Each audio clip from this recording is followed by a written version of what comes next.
Today we will discuss about the another topic of physiology, that is transpiration. So far we have discussed the physiological phenomenon of absorption of water and then ascent of sap. And by this we can understand that water is absorbed by the root from the soil, and later that absorbed water is translocated in the upward direction, which is called as a ascent of sap. Ultimately the plant, uh, with a translocation of water or ascent of sap, water reaches up to the leaf level. Then the huge amount of water which has been absorbed, which has been translocated, reaches to the leaf level, and from the leaf surface, the water is again lost to the environment. So this is a continuous process of absorption, ascent of sap, and the process of transpiration. Means when the leaves are provided with sufficient water, with a proper climatic conditions, particularly in the daytime, when there is a sufficient light, plants can lose the water to the atmosphere. But this water which has been lost is always in a vaporized state. From the leaf surface, water is lost in a vaporized state. And that loss of water in a vaporized state from the aerial part of the plant is called as transpiration. So there are some definitions which has been given with regard to the transpiration. It is a physiological process, no doubt, by which the excess water is lost from the living tissues of the plants in the form of a vapor is called as a transpiration. Or the another definitions, you can say definition is the process of water movement through the plant and its evaporation from its aerial parts such as leaves, stem and flowers, and that is called as a transpiration. And according to Michael in 1978, it is a process by which water vapor leaves the living parts of the body and enters into the atmosphere. So the same principle is water enters into the plant body during the absorption of water. The same absorbed water is translocated along the length of the plant body and reaches to the leaf, and from the leaf it is lost to the atmosphere again in a vaporized state, and that is considered to be as a transpiration. And it has been observed that huge amount of water is absorbed by the plant, and among this huge amount of water absorbed, a very small amount of water is used by the plants for their growth, for their survival, for photosynthesis as a raw material, where only about 1 to 2% which has been consumed by the plant, but remaining 98 to 99% of the water is lost to the environment. Then naturally question arises, why the plant makes an expenditure of such a huge amount of energy in absorbing water, in lifting the water to such a great height, and lastly losing about 98 to 99% of water to the atmosphere by transpiration. Why not the plants absorb a smaller quantities of water which is required for the survival? But we can say this transpiration is a net loss process for the plants. Still the plant is depending on this, means it is a vital process. Even though it is a net loss process, without this process other physiological functions in the plant body cannot go regularly. So that is the reason why, even though it is a net loss, plants has to continue with this process. And if you analyze actual amount of water lost by the plant, how much amount of water is lost? The value of transpiration, if you observe, it is quite high. A common cotton plant every day can lose 1 liter of water. Sunflower plant can lose 2 liters of water per day in the normal day.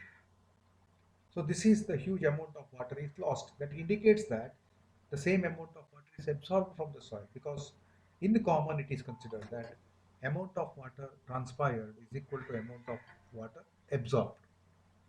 So because we know that only 1.2%, 1 or 1 to 2% of water is used by the plant, but remaining is lost. That's why in general it is considered amount of water transpired is equal to amount of water absorbed. That means any amount of water transpired has to be absorbed continuously. That's why we can able to observe it is a continuous process of loss of water in a vaporized state. Now, coming to the types of transpiration. Transpiration is classified as three types on the basis of the structure through which the water is moving out of the plant body and adds on to the atmosphere. That is on the basis of the passage through which the plant gives out the water in the form of a vapor. And that is basis for transpiration. The structure through which water is lost. If the water is lost through stomata, you can see this is a stomatal structure. Through stomata, it is called a stomatal transpiration. If it is on the surface of the epidermis, through the surface of the epidermis, only through this cuticle. And you know that cuticle is a waxy coating deposited on the surface of the leaf. And that through the cuticle layer, if it is passed, it's called as a cuticular transpiration. And these are the lenticels, white dots, you can see these lenticels. And these are lens-shaped openings that you have studied in the last semester. Lens-shaped opening left on the bark of a stem after the secondary growth. And that is called as a lenticels. And through the lenticels, there is some amount of water is lost, and that is called as a lenticular transpiration. So now coming to this first one, the stomatal transpiration.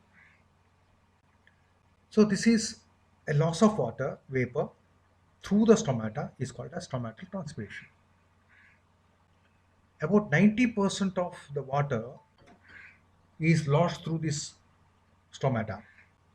Among the total transpiration, 90% of the water is lost through this stomata, and this loss occurs during the daytime. And also this stomatal transpiration is a controlled process, because the stomata can kept open during the daytime and closed during the night. And if the stomata is kept open, then only transpiration can possible. If the stomata closed, transpiration stops. So that's why when we talk about the phenomenon of transpiration, it is restricted to our study to the stomatal transpiration because the two reasons. One is the amount of water transpired through the stomata is about 90%. And the stomatal transpiration is a controlled process by keeping the stomata open and closed. So that's why our main study will restrict it to stomatal transpiration. And then another type of transpiration is cuticular transpiration. And the leaf structure, if you observe, no doubt this is the stomata. And through the stomata, if the water gets evaporated, it's called as a stomatal transpiration. But also we can see there is a cuticle layer. It's a cuticle is a wax-like coating made up of a chemical called as a cutin. Actually, cuticle layer deposition is to prevent the loss of water from the inner tissues. Then how could this transpiration can occur through the cuticle? Because it's a waxy coating.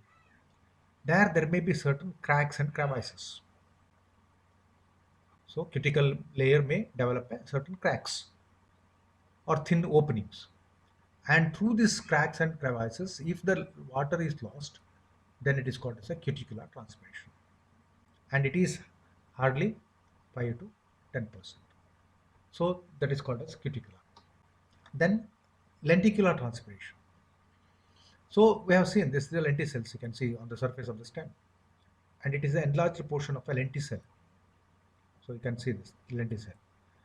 And this is opening, lenticel opening.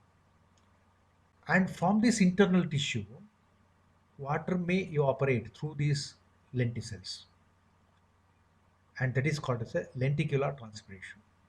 And it is hardly only 0.1% of the total water lost by the process of transpiration. So thus, the cuticular transpiration and lenticular transpiration, where the amount of loss of water is very less. And also it is not a controlled process. Okay, that is cuticular cracks will remain open always, and the lenticels are also remaining open always. So it is not a controlled process. And less amount of water lost is very less. And that's why we are generally restricting our study to the stomatal transpiration. So before going to the actual mechanism behind this transpiration, first let us have a structure of stomatal apparatus. And we know that what the stomata, it is the opening left on the epidermal layer. So on the epidermal layer, you can see this is the epidermis layer. You can see on the surface view. And this is the palisade and spongy layers that you can see. This is the palisade cells and these are the spongy cells. And this is the epidermis with the stomata. You can see that. So here is the another stomata which has been shown where carbon dioxide is taken in and what oxygen is released. And here it is water which has been shown, that is water vapors. Water vapors are released, and that is what called as a transpiration. But actually these stomata will have guard cells. They will have a guard cells. And through these guard cells, they develop the opening. You can see this is the guard cells. So this is the one guard cell and this is the second guard cells. And through this, there is a microscopic opening. And such microscopic openings found on the leaf is called as stomata. Okay, this is called as a stomata. And the opening which has been seen is called as stoma. It's not stomata, it is mislabeled. Stomata is entire structure. This opening and the guard cells and the accessory cells together called as a stomata. And this opening is called as stoma. It is called as a stoma. Okay. And these guard cells are the specialized structures. These are specialized epidermal cells. So that we can observe in this another diagram. So this is the guard cell. You can see this guard cells. And this is the stomata of dicot plant. Dicot plant. Dicot plants will have the guard cells of bean shaped or kidney shaped. You can see bean shaped or kidney shaped. This is the diagram showing the opening of stomata. Stomata is in open condition. This is the condition where we can see the stomata is closed. Closed stomata. But structurally, if you observe these guard cells, these are specialized epidermal cells. Normal epidermal cells you can see here. This is the normal epidermal cells, and which is called as subsidiary cells or accessory cells. The cells surrounding the guard cells are called as subsidiary cells or accessory cells, and they are normal epidermal cells. But guard cells are specialized epidermal cells, and which are kidney shaped or bean shaped in dicot, dumbbell shaped in. What is the structural nature of these guard cells? They are unevenly thickened. Guard cells are unevenly thickened. What is meant by that unevenly thickened? We can see this is a wall of this guard cell lining this stomata. This is the guard wall. This is the stoma. The wall layer around the stoma is highly thick. Highly thick. And on the outer side, the wall is thin. Because of this thick wall around the stoma, they are rigid. This wall is highly rigid, hard. But this cell wall is thin and thereby it can stretch under certain pressure. So now we can able to observe in this diagram, this outer wall is under pressure and thereby it is curved, stretched outside, pushed outside. But in this guard cell, we can able to observe the outer wall is not pushed. So thereby they have a uneven wall thickness. And then internally they have a chloroplast, which are absent in the normal epidermal cells. So guard cells are, that's why specialized. Unevenly thickened wall and the presence of chloroplast inside the guard cells, which are absent in the normal epidermal cells. And they have a central vacuole, Raj vacuole, and also the nucleus and all other structures which are normal. So this is what the normal structure of a stomata. Now let us discuss how these stomata open and close. So how this guard cells shape helps in opening and closing of stomata. So in the daytime, the stomata is kept open, and during the night, the stomata is kept closed. That's why in normal condition, transpiration occurs during the daytime and transpiration stops during the night. Or in the absence of light, there is no chance for transpiration. Transpiration required with only light. And how this opening and closing of stomata occurs during the day and night. So during the daytime, concentration of the cell sap of the guard cell is increased. Okay? Concentration of the guard cells is increased, or osmotic potential value of the guard cell is increased. Osmotic potential, or you can say osmotic pressure. Okay? So thereby what happens? Water enters into the guard cell from the neighboring epidermal cells. Okay, during the daytime, guard cells are showing the increased osmotic potential value, and thus water enters into the guard cell by endosmosis. So thereby what happens? Gradually there is an operation of the turgor pressure in the guard cell. As there is an endosmosis, there is an operation of a turgor pressure. Osmotic pressure value goes on decreasing because the solution becomes dilute as there is an endosmosis. And because of the increased turgor pressure value, this outer thin wall of the guard cell is stretched outside because it is elastic. I told you this thin wall is elastic. Thereby, that wall is pushed outside and thereby it is bulged out.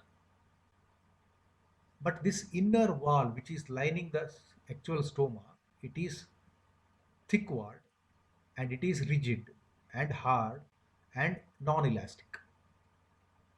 That's why this wall is simply pulled outside, not stretched, it is simply pulled. But outer cell wall is stretched. That's why it attains a proper kidney shape and thereby leaves an opening. Thereby, during the daytime, guard cells become turgid.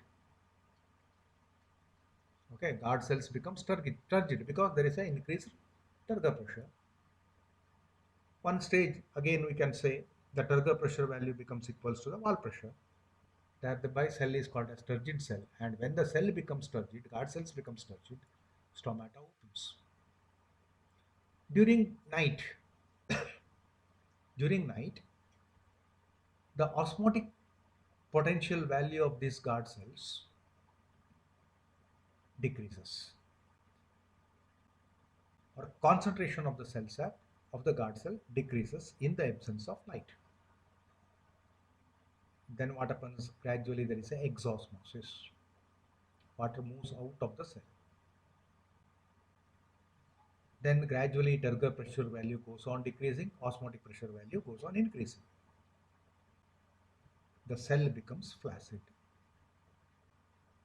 Means with the lesser turgor pressure, the outer thin wall is pulled inside. Simultaneously, the two thick walls of the two guard cells comes and attached with each other, resulting in a closing of stomata. So thereby, during night, the guard cells becomes flaccid and stomata closes. So this is how we can understand opening and closing of stomata is under the control of turgidity and flaccidity phenomenon inside the guard cell.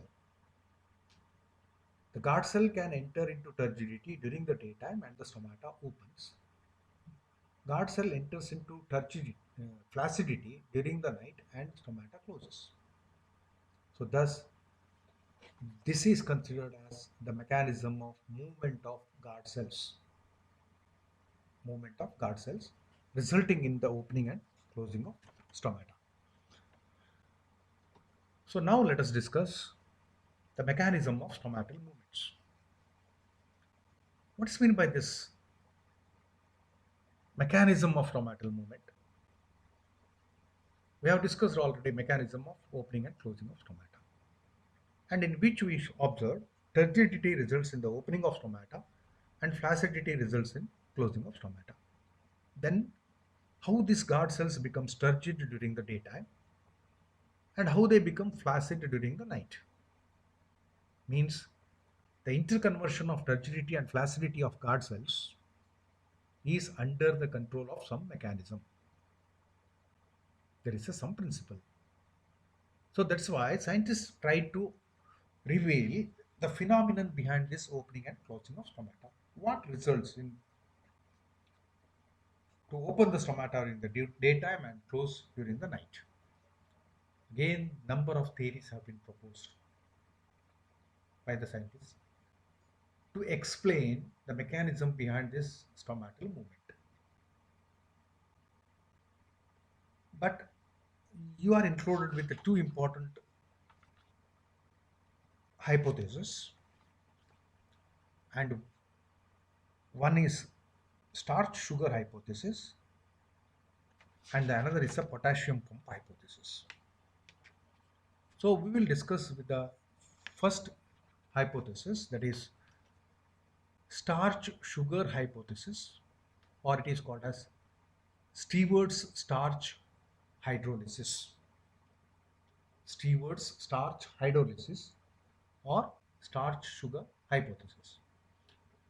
This was proposed by Lloyd in 1908. Later it has been elaborated. Further, the principle has been elaborated by Sayre and Scarth. And according to this theory, there is an interconversion of starch and sugar. Interconversion of starch and sugar occurs. And you know that starch is an insoluble form. Sugar is a soluble form of carbohydrates. Any amount of starch present in water will not change the concentration of the water because it is insoluble. But as addition of small amount of sugar to the water, naturally concentration of that water changes. So thus, according to this hypothesis, there is an interconversion of starch and sugar. During daytime, starch is converted into sugar. Sugar, where it occurs? It occurs in guard cells, remember. Interconversion of starch and sugar occurs in the guard cells. During the daytime, starch is converted into sugar. And sugar is a soluble form. Concentration of the guard cells increases. Osmotic potential value increases. There is an endosmosis. Guard cell enters into turgidity and stomata opens. But during night, this sugar is converted into starch. Starch is insoluble form. Osmotic potential value decreases. There is an exosmosis from the guard cells into the neighboring epidermal cells. Guard cells enters into flaccidity and stomata closes. So interconversion of starch and sugar responsible for conversion of guard cells into turgidity and flaccidity. So now let us discuss what is happening during the daytime. We know already daytime stomata opens. To open the stomata, the guard cells must become turgid, and it is possible by accumulation of sugar. So during the daytime, there must be accumulation of sugar in the guard cells. So thus, in this daytime, starch which was there in the guard cells is converted into sugar by different steps. The first we can able to observe, the starch is hydrolyzed to form glucose 1-phosphate, and you know that, or it is called as glucose monophosphate. And where we could able to observe glucose monophosphate means what? The phosphate group, inorganic phosphate group attached to the first carbon of the glucose molecule. That's why it's called as glucose 1-phosphate, or it is called as glucose monophosphate, means one or a single phosphate group attaches to the glucose. That is called as the glucose monophosphate. Thus, in the first step, we can see the starch is hydrolyzed to glucose monophosphate. And how? During daytime, plant shows the process of photosynthesis in the absence of light. Guard cell is also having this stomata. Sorry, guard cell is also having this chloroplast compared to the epidermis. That's why in the morning, with the onset of the sun,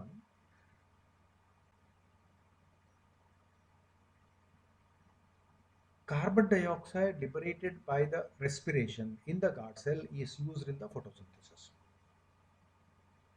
But during night, there is no photosynthesis. Carbon dioxide released during the respiration accumulates in the guard cells, but not during the daytime. During the daytime, whatever amount of carbon dioxide released by the guard cells due to respiration is used for photosynthesis. Thereby what happens? Carbon dioxide concentration decreases in the guard cells, and pH value of the guard cells becomes somewhat neutral. That is pH 7, you can see. Okay, pH value becomes 7. So when there is a lesser concentration of carbon dioxide, because carbon dioxide is used in the photosynthesis. That's why the enzyme called as phosphorylase, also it is called as starch phosphorylase. You have to remember all the enzymes which are used in the plant for different metabolic activities, they are named after the specific reaction they are controlling. This is a reaction of phosphorylation because the phosphate group is attached to the glucose, phosphorylation. And the enzyme responsible for controlling the phosphorylation reactions are called as phosphorylase. But there are innumerable number of phosphorylase reactions occurs. All these enzymes are named as phosphorylase, but there will be a confusion. For that purpose, it is added with a substrate. Enzyme is added with the prefix as substrate, and it is actually called as starch phosphorylase. I have not mentioned that. It is called as a starch phosphorylase. Thus, in the lesser pH value, around pH 7, neutral, the starch phosphorylase enzyme becomes active in the guard cell, and it hydrolyzes the starch in the presence of inorganic phosphate and results in the formation of glucose monophosphate. Okay. So next, glucose monophosphate is converted into glucose 6-phosphate. It is a isomerization, or it is mutated. Isomerization reaction is what kind of isomerization? The phosphate group present in the first carbon is shifted onto the sixth carbon. That's why glucose monophosphate is converted into its isomeric form called as glucose 6-phosphate. And again, enzyme responsible for this isomerization is either isomerase or mutase. All isomerization reactions are controlled by the enzymes, and those enzymes are named as either isomerase or mutase. So again, this enzyme is mutase, and it is added with the prefix of phosphoglucomutase because isomerization occurs in the glucose monophosphate, that is phosphoglucomutase enzyme, and thereby glucose monophosphate is converted into glucose 6-phosphate. Again, in the next step, glucose 6-phosphate is converted into glucose and phosphate. Converted into glucose and phosphate. That is by the enzyme called as phosphatase. Phosphatase.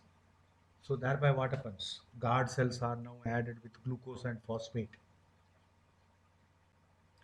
And this glucose and phosphate molecules dissolves in the medium of water. Dissolves in the medium of water of a guard cells or in the cell sap. Concentration of the cell sap increases because both can increase the concentration, inorganic phosphate and the glucose. Both together results in the increase in the concentration of the cell sap. Increased concentration of the cell sap consequently rises the osmotic potential value of the guard cells, leading to the decreased water potential. This causes the movement of water from surrounding cells into the guard cells. Okay, osmotic pressure value increases, water potential value decreases. Understood that? Why the osmotic pressure value increases? Because of the addition of the more solutes in the form of glucose and phosphate. That's why water potential value decreases because of the addition of the more solutes. So there is an increase in the osmotic potential value and decrease in the water potential value. This results in endosmosis. Water enters into the guard cells from the surrounding epidermal cells. Guard cells become turgid and stomata opens. Then what happens during the night? During the night, there is no chance for photosynthesis in the guard cells. Thereby, carbon dioxide liberated by the respiration is accumulates in the guard cells. And that carbon dioxide dissolves in the water and forms carbonic acid. Carbonic acid. pH value becomes acidic from neutral. Earlier it was around the pH 7, but now it is pH around 5 because the guard cells have becomes acidic because of the addition of a carbonic acid, and this results in conversion of glucose monophosphate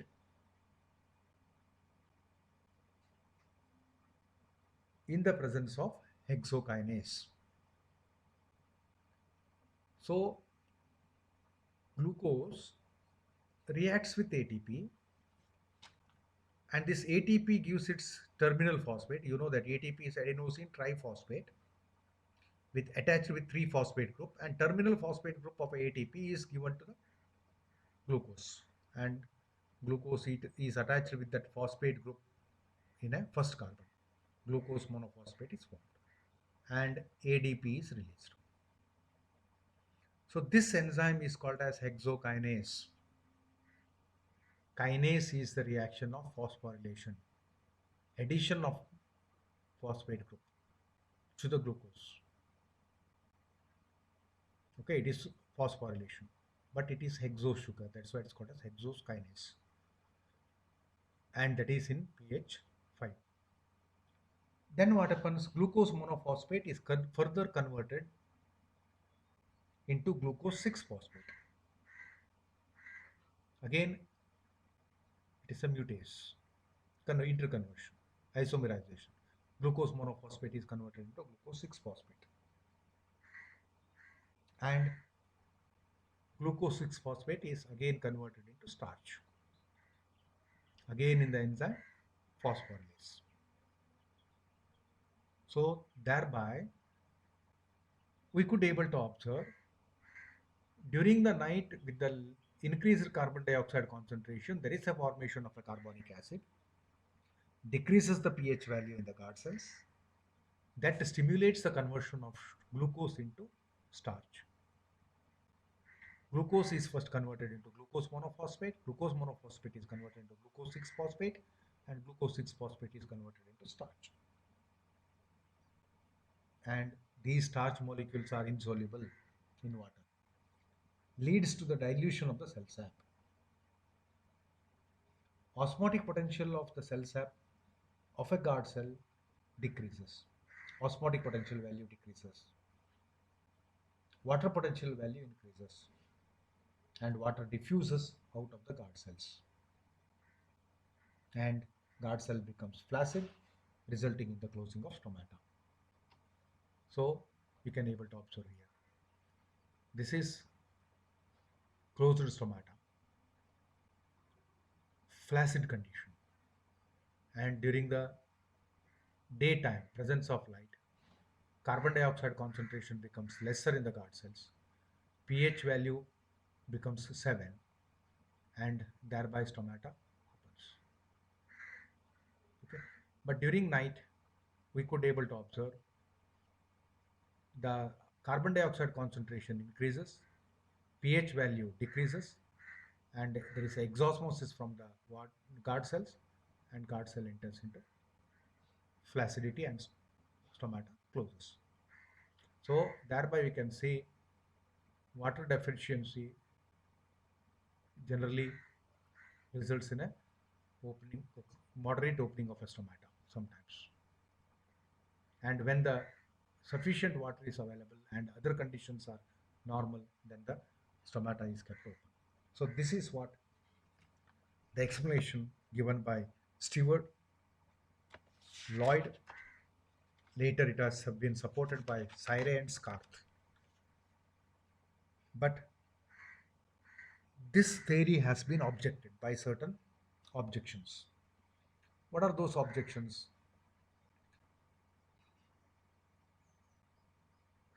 There is no clue about the accumulation of glucose when the stomata is kept open.